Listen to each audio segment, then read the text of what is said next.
વાલા વૈષ્ણવો, જય શ્રી કૃષ્ણ. સામાન્ય રીતે હિંડોળા વિજય શ્રાવણ વદ બીજના દિવસે થાય છે, પરંતુ આ વર્ષે હિંડોળા વિજય શ્રાવણ વદ ત્રીજના દિવસે છે. અને આ ત્રીજના દિવસે શ્રીનાથજી બાવાની સન્મુખ ડોલતી બારીમાં શ્રી મદન મોહનજી ચાંદીના હિંડોળામાં ઝૂલે છે.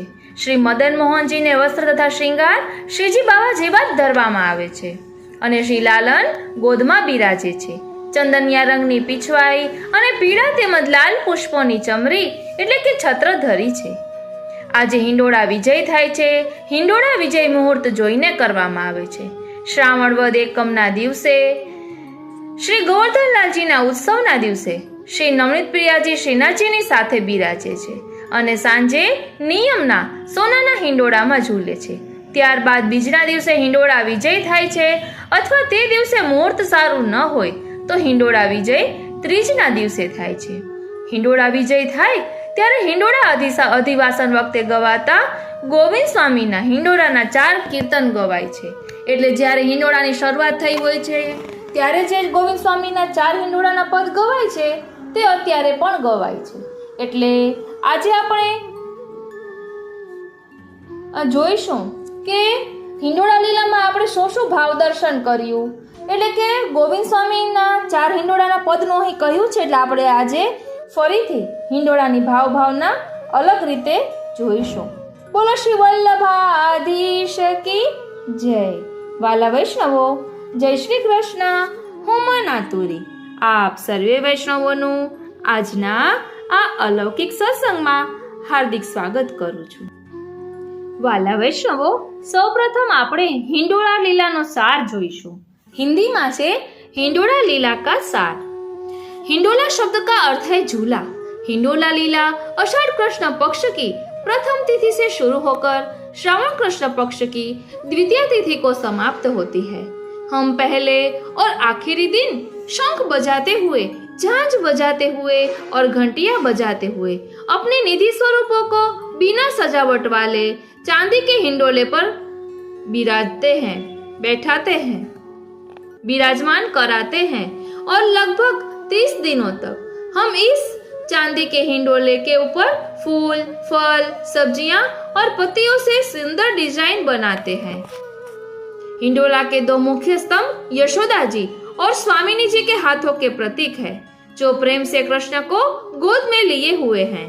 हम श्री राधा जी और श्री यमुना जी दोनों को स्वामिनी जी कहते हैं. हिंडोला के नीचे बंधा हुआ दोहरी परत वाला झालर राधा और यशोदा जी की साड़ी के भाव को दर्शाता है. हम हमेशा अपने निधि स्वरूपों के ऊपर एक झूमर या चमरिया बांधते हैं, शायद इसीलिए कि हम कृष्ण के गोलोक, जो कि सर्वोच्च लोक है, वह वातावरण पुनः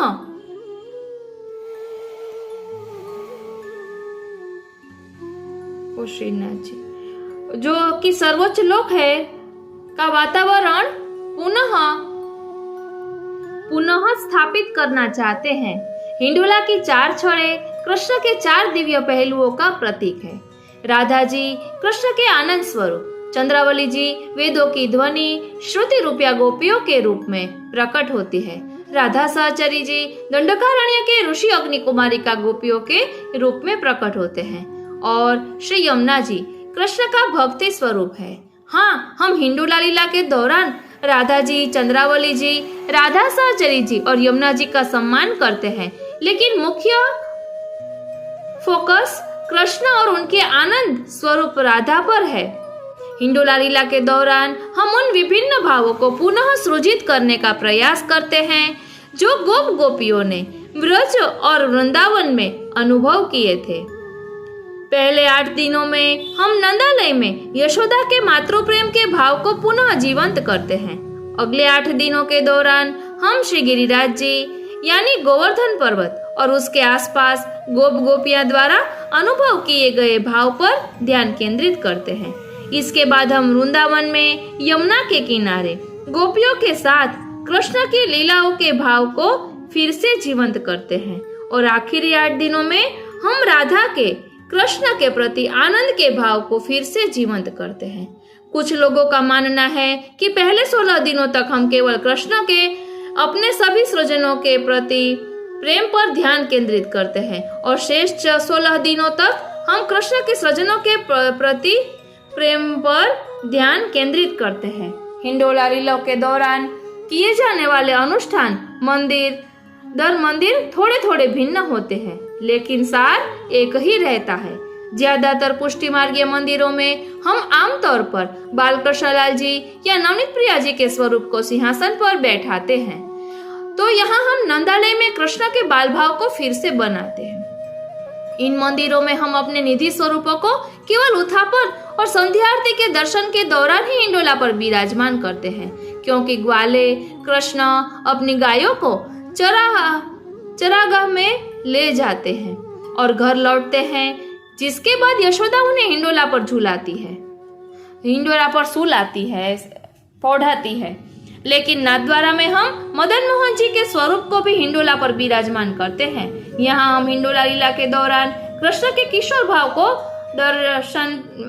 दर्शन पर ध्यान केंद्रित करते हैं। चाहे हम हिंडोला पर किसी भी स्वरूप को विराजमान करें, हम केवल श्री गोकुल चंद्रमा जी, विठलनाथ जी, मदन मोहन जी और गोवर्धन नाथ जी की स्मृति में कीर्तन गाते हैं, क्योंकि ये स्वरूप कृष्ण के किशोर भाव के प्रतीक है, जो हिंडोला लीला का मुख्य केंद्र है।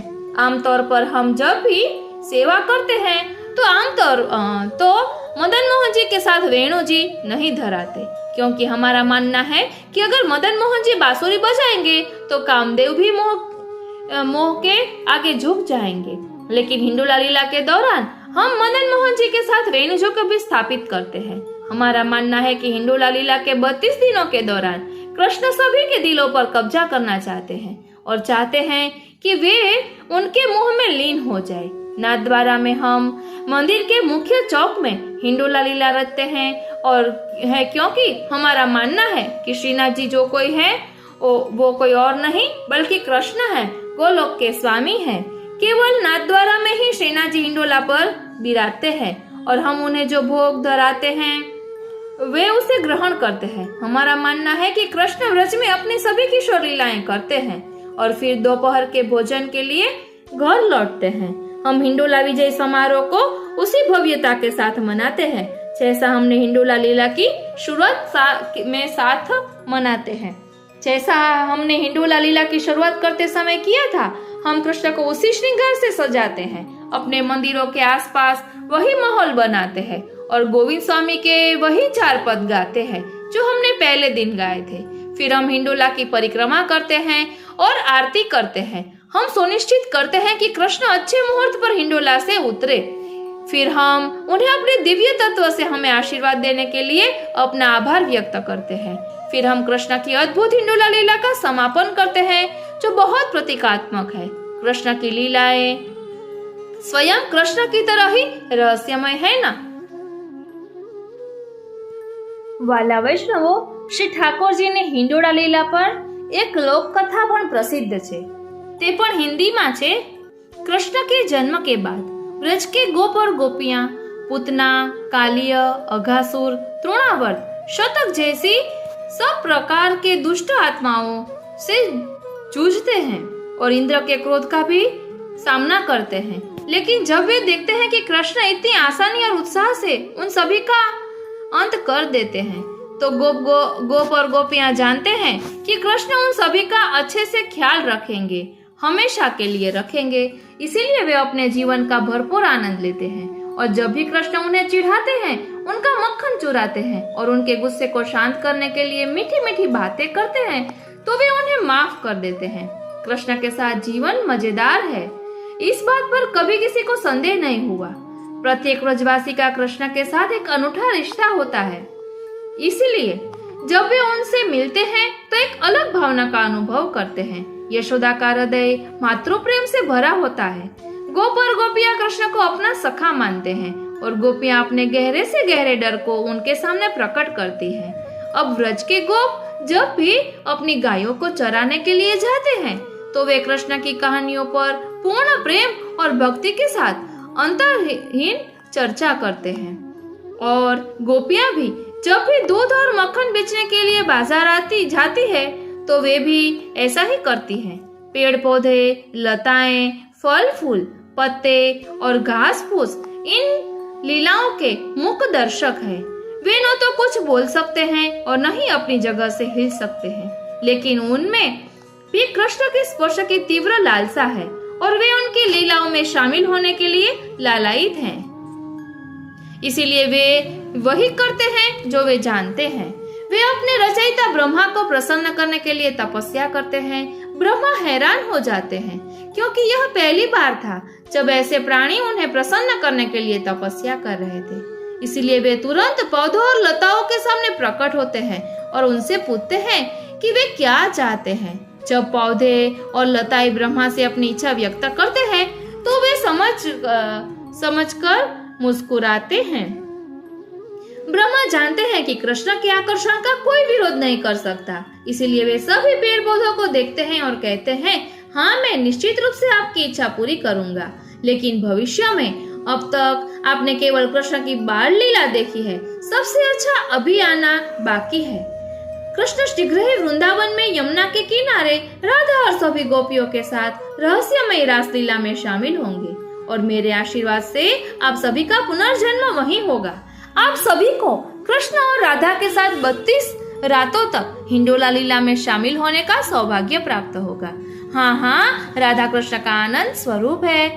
हाँ हाँ, राधा कृष्ण का आनंद स्वरूप है, यह मैं भी जानता हूँ, लेकिन गोपियां भी तुम्हारी तरह विशाल वृक्षों पर तरह तरह के झूले बनाएंगी। वे फूल, पत्ते, फल, कलियां, सब्जियां और लताएं भी कृष्ण के लिए तरह तरह के झूले बनाएंगी और कृष्ण महाराज से पहले और बाद में राधा के साथ इन झूलों पर बैठेंगे।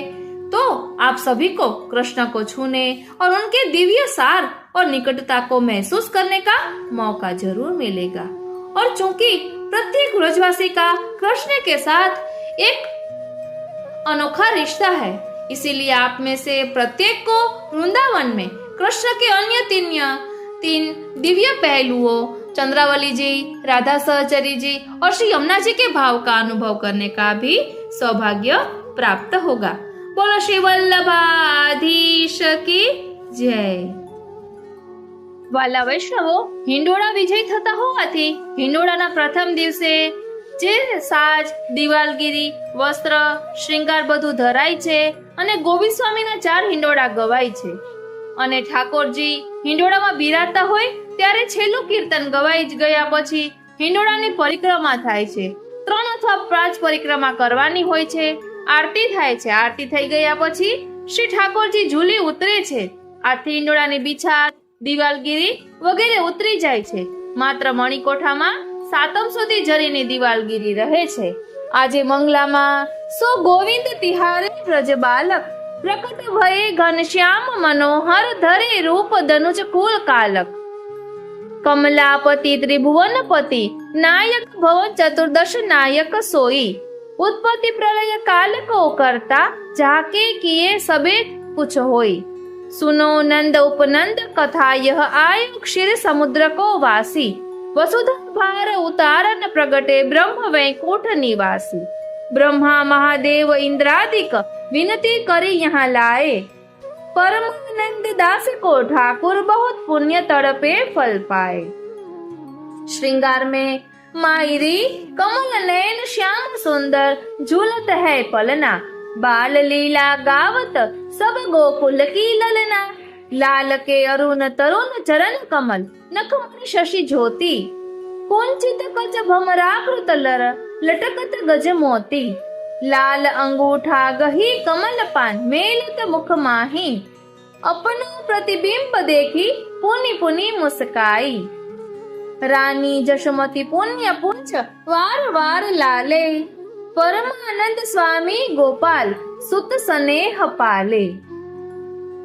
राजभोग में आंगन नंद के दधी का दो छिरकत गोपी ग्वाल परस्पर प्रगटे जग में जादो दूध लियो दधी लियो लियो धृत माखन माट संयुत घर घर ते सब गावत आवत भयो महरी के पूत बाजत तूर करत कुलाहल वारी वारी दे दान जियो जशोदा पूत तिहारो यह घर सदा कल्याण। छिड़के लोग रंगीले दिसे हरदी पीत सुवास। मेहा आनंद पुंज सुमंगल रह व्रज सदा उल्लास। शयन मां भादो की अधरात अंधियारी। द्वार कपाट बाट भट रोके। दश दिश कंत कस भय भारी। गरजत मेघ महा डर लागत बीच बढ़ी यमुना जलकारी। ताते यह सोच जिय आवत क्यों दूरी है शशि वदन उजारी। तब कित कंस रोकी राख्यो पिय बसवाही दिन काहे न मारी। देखो धो ऐसो सुत बिछुरत कहो कैसे जीवे महतारी। सुनी सुनी दिन वचन देवकी के दिन बंधु भक्तन भयहारी। सूरदास बड़े भाग जशोदा प्रगटे है गोवर्धन धारी। આજે શ્રીનાથજી બાવાની સન્મુખ ડોલ તિબારીમાં શ્રી મદન મોહનજી ચાંદીના હિંડોળામાં ઝૂલે છે એ આપણે સમજ્યા। હવે હિંડોળા જ્યારે વિજય થાય છે ત્યારે હિંડોળા અધિવાસન વખતે જે ગોવિંદ સ્વામીના હિંડોળાના 4 કીર્તન ગવાય છે તે અત્યારે પણ ગવાય છે, તો ચાલો તે બોલીએ। हिंडोरा के पद तैसो ये वृंदावन तैसी ये हरित भूमि। तैसी ये वीर वधु चलत सुहाई माई। तैसो ये कोकिल कल कुहु कुहु कुंजत। तैसो ये नाचत मोर निरखत नैना सुखदाई। तैसे ये नवरंग बनी जोरी। तैसे ही गावत राग मल्हार तान मन भाई। गोविंद प्रभु सुरंग हिंडोरे झूले फूले आछे रंग भरे। चहु दिश दे घटा जुरी आई। बीजू पद झूल आई व्रजनारी गिरिधर न लाल झुके सुरंग हिंडोरना। सुभग कंचन तन पहरे कसुंबी सारी गावत परस्पर हस मृदु बोलना। इत नंद लाल रसिक वर सुंदर उत वृषभान सुता छवि सोहना। रमकत रंग रह्यो पिय प्यारी गोविंद बल बल रतिपति जोहना। त्रीजू पद झूलत सुरंग हिंडोरे राधा मोहन झूलत सुरंग हिंडोरे। बरन बरन चुनरी पहरे व्रजवधु चहु ओरे। राग मल्हार अलापत सात सुरन तीन ग्राम जोरे। मदन मोहन झुकिया छवि ऊपर गोविंद बल तृण तोरे। चौथु पद रंग मच्यो सिंह द्वार हिंडोरे वो झूल ना हो। गौर श्याम तन नील पित पट घन दामिनी हेम बिराजत। निरख निरख व्रज जन मन फूलना। उर पर वन माल सोहे इंद्र धनुष मानो उदित भयो। मोतिन हार बग पंगति समतुलना। वर्षत नव रूप वारी घोख अवनी। रत्न खचित गोविंद प्रभु निरख कोटि मदन भूलना। हिंडोरे वर झूलना हो। रंग मच्यो सिंह द्वार हिंडोरे व झूल ना हो। आ रीते આપણે 32 દિવસ હિંડોળા લીલાનો આનંદ માણ્યો। વાલા વૈષ્ણવો, ઠાકોરજીની અદ્ભુત લીલા તો જુઓ। એક બાજુ પ્રભુ હિંડોળે ઝૂલે છે અને બીજી બાજુ પલ્લામાં ઝૂલે છે। એક જ સમયે કેટલી લીલા કરે છે। પલ્લામાં ઝૂલતા ઝૂલતા જશોદાજીના મનને હરી લે છે અને એમને પુત્ર તરીકેનો સ્નેહ પ્રાપ્ત થાય છે અને સ્વામીજીને માધુર્ય ભાવનું દાન કરે છે। ઠાકોરજીની આવી અટપટી લીલા છે। એક બાજુ પલ્લામાં ઝૂલે છે અને બીજી બાજુ હિંડોળે ઝૂલે છે। આપ તો સર્વ કરવા સમર્થ છે। કર્તુમ અકર્તુમ અન્યથા કર્તુમ સર્વ કરવા સમર્થ છે અને આપ એક કાલા વિચિન્ન છે। એટલે એક જ સમયે એક જ કાલે ઘણી બધી લીલાઓ કરે છે। એક બાજુ પલ્લામાં ઝૂલે છે ને બીજી બાજુ હિંડોળે ઝૂલે છે। આ જોઈને જ કહેવાનું મન થાય ને, વારી જાઉં બલિહારી જાઉં અને શું કરી જાઉં। આ રીતે હિંડોળા લીલાના આ અલૌકિક સત્સંગને અહીં જ વિરામ આપીએ। બોલો શ્રી વલ્લભાધીશ કી જય। આજનો આ સત્સંગ શ્રીનાથજી, શ્રી યમુનાજી, શ્રી મહાપ્રભુજીના ચરણારવિંદમાં સમર્પિત કરું છું। જય શ્રી કૃષ્ણ।